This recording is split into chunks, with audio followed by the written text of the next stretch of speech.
What I find that the Bible does, more often than not, is it adds to your life, but so many times through subtraction. We have all of these sources, and we have all these voices that are speaking to us, vying for our heart's attention. What the Bible often does, it kind of turns down the dial on all these other voices that are looking to speak into your life.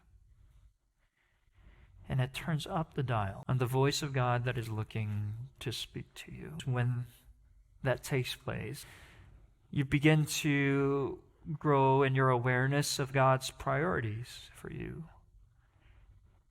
And more often than not, you find that his priorities are utterly different from yours.